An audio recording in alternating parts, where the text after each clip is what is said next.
Ladies and gentlemen, I'd like to say thank you again for being on the Awaken Foundation platform. Today we're going to talk about a misconception that is found everywhere in regard to COVID-19. And we'll understand also how it's generated, what are the misconceptions about it, and also how to truly perceive what's going on. Okay. So now let's start first with what we need to know. What we need to know, number one, is what is the difference between a bacteria and a virus? Two very different items, but very much confused. So, first, what is a bacteria? So a bacteria is a living organism that is actually alive. It multiplies. It looks for shelter. It moves. It creates also waste. Wait a minute. What is the second part?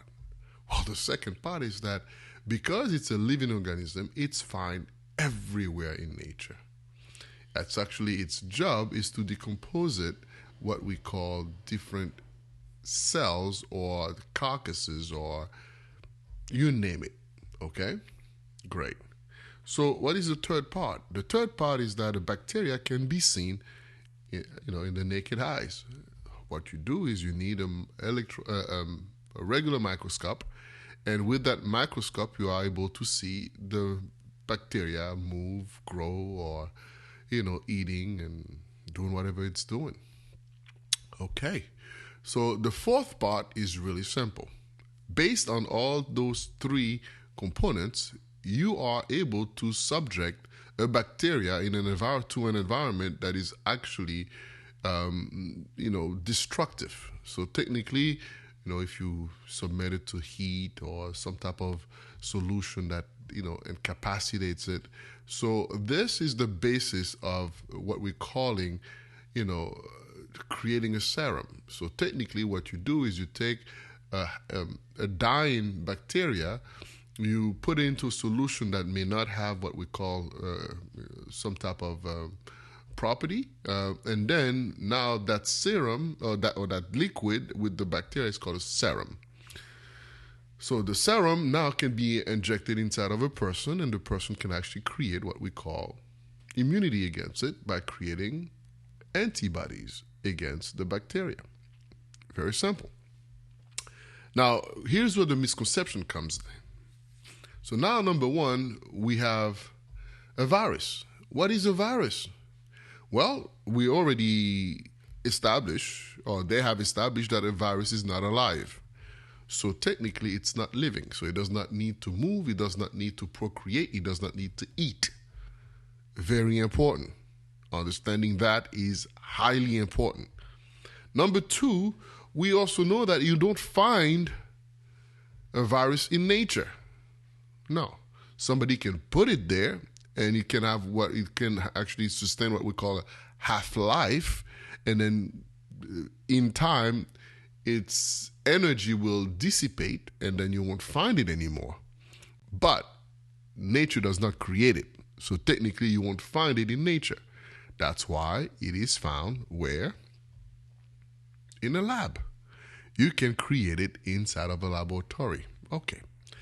Now, the third part is, can you see it? Well, they'll show you a lot of pictures of it, but in reality, you cannot see a virus on a microscope. They will tell you that the electron microscope, the most powerful microscope in the world, can actually see a virus. And I will tell you, no, it cannot see a virus. There is what we call a scanning microscope, and there is a transmission microscope, where one uses light that is focused, and then the other one uses electrons, which is also the same thing, light, but that is more refined, that is also focused. And both of them allows you to see things different ways, pollens or cells. But here is the kicker. A virus is, they say it's about 5 nanometers, which is so small that it is able to enter what we call a component of the cells, which is called the mitochondria. So it's literally impossible to see with the naked eyes or using an electron microscope. So what they are telling you is that an electron microscope can see it, but yet the shape diverse. And that is the most inconsistent approach that I've ever seen so far. But anyway, so the fourth part, it's really simple. If it's not alive, and if you cannot have kill it, then if you introduce it inside of a solution that does not have a property, and you call that solution a vaccine, what are you injecting to the people?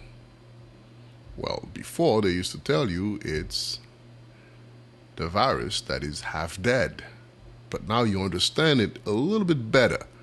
If it cannot be killed because it's already dead, are you going to dilute it? But if you dilute it, and if it's a salt, so you are still injecting